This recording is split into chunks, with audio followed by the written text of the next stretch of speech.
Welcome to We Chat Divorce, hosted by Chellew, Legal Liaison, and Shanahan, CDFA. Each episode, we sit down with divorce professionals and industry experts to provide insights and frank discussions about real people, real situations, and real divorce to help you achieve your best life post-divorce. This episode of We Chat Divorce is brought to you by My Divorce Solution, offering divorce financial planning so clients can secure the divorce settlement they deserve. Visit mydivorcesolution.com to request access. Truth after 50. Outcomes are driven by numbers and timelines, not courtroom drama. If you're living in a silent divorce, you are paying for it every month in lost time, lost options, and avoidable mistakes. Today, we're going to stop the bleed and start your plan. And it's not only about a silent divorce. What if you're considering the gray divorce? We're going to show you how to focus on the knowns, like income and expenses, assets and debts, and timelines, so we could turn your fears into focus and focus into a plan and hopefully get rid of some of that guilt you may be carrying. So welcome to We Chat Divorce, Divorce Explored. I'm Chellew, your legal liaison, your wallet warrior, here to help your boundaries firm, your facts organized, and your process moving.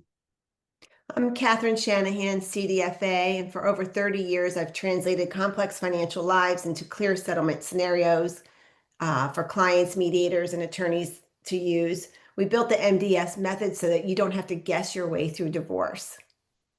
And it's not just the two of us. Our trained advisors, legal liaisons, and CDFAs deliver the same method in all 50 states. MDS is a process, not a personality. So let's talk about the gray divorce. It's always in the news and something common, and I actually went through it in my first divorce.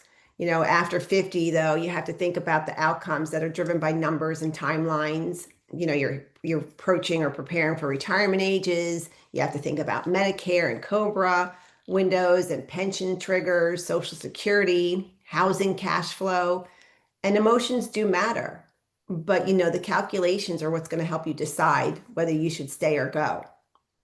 That's so true. And I think after 50, time seems really short all of a sudden, don't you think? And then to have to kind of navigate through all of this, it's very challenging. And, also a lot of people are already in a silent divorce, emotionally checked out, financially foggy, and that fog is expensive, as you and I have seen throughout our years of helping people through this process. But clarity, financial clarity, stops the bleed for sure. Yeah, this is a topic, like I said, that hits home to me because, divorce, I didn't grow up thinking I was going to be divorced, right? Irish Italian girl who never came from a divorced family. Now I just experienced my second divorce, and that's a whole nother podcast for us to discuss if we ever want to. But the first one was I just didn't want to live like that anymore. Even though we got to the financial part of our relationship, that was the best. I just wasn't going to live in that kind of silent divorce that I was living, where he went upstairs, I went downstairs, where, we went to a party and then it didn't talk in the car. Just because it looked good on the outside, it wasn't really good on the inside. But, I had so much guilt about wanting to get a divorce after being with him for 23 years. And then we have these kids together, and I kind of knew the finances. I was scared, will I be able to support myself? There's so many, but I just wanted to be happy, and just wanting to be happy sounds so selfish. And that's why people live in this silent divorce for years, in time to then turn that into a gray divorce where I don't need a reason why I want out. It doesn't have to be about an affair. It doesn't have to be about anything other than you just want something different from yourself, for yourself. Yeah.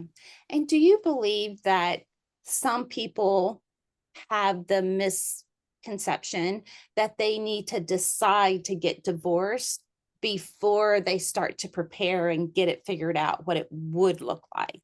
I feel like we see that so often. Well, I think we're seeing that a lot because we're doing a lot of post-nuptial work now, and people surprises me, even my friends, what's a post-nup, right? When it comes to this stage in life after 50 and you are living in a silent divorce or you're ready for a gray divorce, when you have clarity on, sorry, I lost my train of thought there for a second, Karen. That's Um, what happens after uh, 50. Okay, so this, okay, let me go back. We're talking about post-nups. Yeah, they come to us and they want to have financial autonomy. They just haven't had it their whole relationship. They feel like they don't trust their partner. If you're living in this silent manner, you're not really communicating well. You're signing tax returns without looking at them. You meet your financial advisor or you don't meet your financial advisor. You're just living on your credit card. Like you're just not really involved. So you want to come through and say, I want to get a divorce because I want my half of the marital assets and I want to live my own life.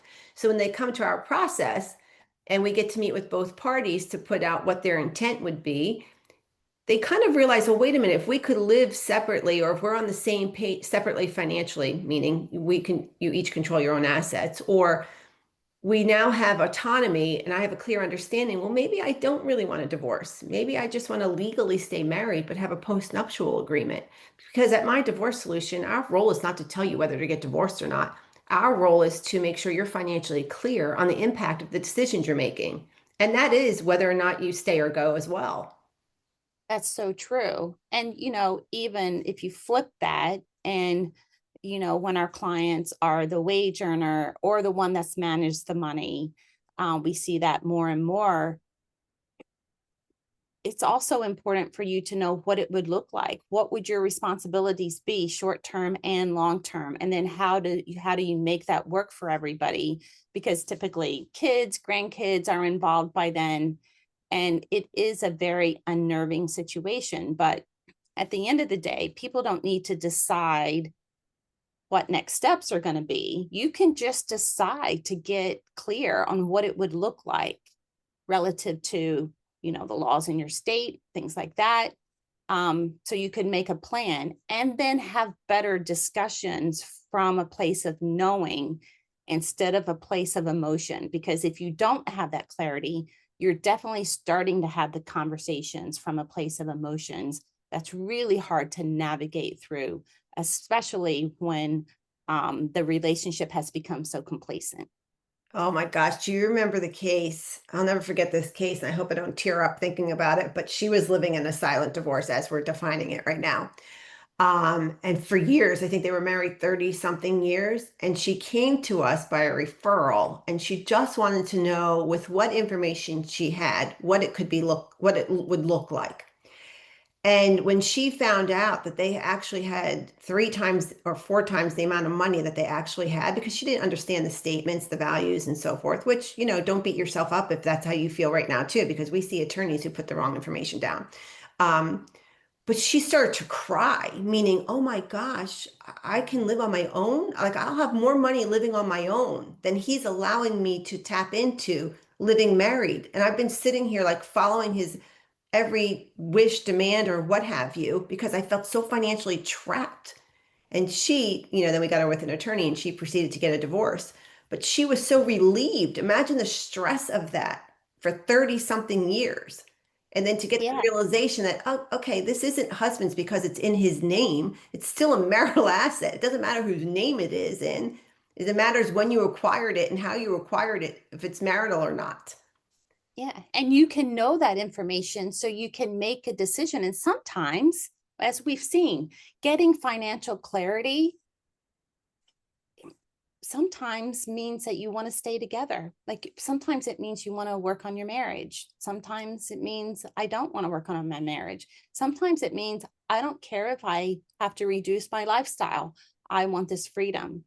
But you know what? The alternative to not getting prepared and not knowing is you're looking for that emotional fix or that relationship exterior to your marriage as a band-aid. I call it a band-aid effect. And that's not helpful to anybody. No, you remember the other case? Of course, I know you're giving these great scenarios, great things for people. And now all I'm thinking of all the cases we've had. Good. I'm glad. This other case, oh, I'll never forget this. And this is when we had an actual physical location that you could come into. And this woman came in and she has been living in, now that there's a term for it, silent divorce. I didn't know that term back in 2015 or whatever it was. Um, but she came in and she wanted to know what her finances could look like post-divorce, right? And the reason she stayed in this long marriage and she's been in an emotionally abusive relationship was because her fear was that her inheritance that she got from her mom would have been split with him, because he had always told her, listen, when we get that money from your mom, we're going to do this, this, this, and this, and this. And she was so mortified by the thought of him getting it, because her mom never even really liked him, that she said, I can't divorce him because I can't give him half of that. And when she found out after meeting with us and then confirming it with an attorney that this would not be a marital asset, she was like, hell shit, I'm out of here. She just then moved forward with divorce because she was so trapped in what she was hearing from her spouse. And she was used to those conversations that it just paralyzed her. And listen, we're not, like you're saying a second ago, our role is not to tell you to go get divorced. Our role is to tell you that this is the financial components, this is the impact and the considerations to your decisions. And then you decide what you want to do with your life. Yeah. And so many people, Catherine, I'm going to do another one of my observations. I love So it. many people come to the table with the notion that, well, I don't want to take my spouse's X, Y, or Z, and I only want what's fair. And I don't want to take away from my spouse everything they've worked for. And all of these preconceived notions that are frankly irrelevant, because you don't need to think about that until you get clear on what's on the table to divide. And then you can make that decision about what if. But so many people lead out almost in a self-sabotaging situation, right? You're unhappy, but you want to qualify your unhappiness, and you don't need to do that. Well, that's the guilt. Of course, I have the Irish Catholic guilt. And Yeah. it's also, I can remember my spouse saying to me, whose other marriage do you want, Catherine? Like, we have the best marriage. We have a nice house. We have healthy kids. We have 2 dogs. We have nice cars. Like, look at all these other couples. Do you want their marriage? And I'm sitting there thinking, what? I wonder if their spouses talk to them the way you talk to me behind the doors, right? And all that stuff. Nobody's looking at all that stuff. But I had so much guilt because I didn't come from a divorced family, right? So people that come in, hey, I'm coming to another scenario, very successful woman, corporate America, in charge of bank. She had so much guilt, but she was so annoyed after her 30-something year marriage because her spouse stopped working. And so, but she thought, I just feel so guilty. I'm so successful now. What should I give him? I should just give him, give him, give him, give him to get it done. Well, when you start giving like that, the other side eventually has someone chirping in their ear. And so they'll keep taking, taking, taking more than you are actually intending to give. And then how do you protect yourself? So to your point, don't jump ahead to give, give, give, give. Find out what it would look like. Look at 1 or 2 or 3 scenarios and then give what you want. But I like how we talk about, well, what if this happened? Well, what if this happened? Or what if you thought about doing it this way? Because then somebody gets to put the guilt aside and say, oh, yeah, I better consider that. Because after divorce, what do I always say? If you want to give your spouse more money, I'll help you write the check. And in all these years, not one person has come back and said, help me write that check. Or even considered it, right? Right. They may contribute more to the grandkids or all kinds of things, but it's resolved by then for sure. Yeah. Mhm. And guilt aside, if you're in a relationship, you deserve that financial autonomy. So whether you're staying or going or leaving or whatever it may be, the relationship itself calls for the knowing of your financials in any relationship. It's so true. And it's never too late to change that relationship with money. And, I was on a consult yesterday and it was the gentleman, the wife is the breadwinner, and he listened to all of our podcasts and he couldn't wait to talk to us and really wants us on his team and he's hiring us. But he's so afraid of the pushback that he's going to get from his spouse, who is financially controlling him and has always, and he admits that. But his fear is just of all the unknowns. And, for us, our approach is, there is no fear for asking for information. This is your information. And if somebody pushes back from you getting this data, then you need the data, right? So any pushback you get should drive you to take the path that you're following because your gut is true. It's telling you the truth. Every time. Mhm. Right. And I know we spoke with a a divorce coach recently, and she expressed that very same thing. It's just that your gut whispers, right? Yeah, good point. Yeah. Yeah. Yeah. Gosh, I could share personal stories about that too, but again, we won't do this on today. Yeah. So, if you're sitting there feeling trapped, we hear you. We definitely get it. You're not alone. But the first best step you could take for yourself, which we call step 0, is get financially prepared, get organized. And even if you get organized and you still don't want to move forward with a divorce, that's up to you. We have no judgment. But the best thing you could do for yourself is give yourself financial knowledge. 100%. So thanks for joining us. If today's conversation resonated with you, share this episode with someone who needs it. And don't forget, your financial healing starts with clarity. And as always, remember, knowledge is power. You're always stronger than you think. And we'll see you next time on Divorce Explored. We chat divorce. Don't forget to share this episode. Leave us a comment, share your story so that we can share it with others, so it helps other people. And if you want to hear anything else from any of our topics, or you want to recommend a topic, feel free to send us that as well. Thanks for joining us on another episode of We Chat Divorce. We hope this episode was informative and supportive on your divorce journey.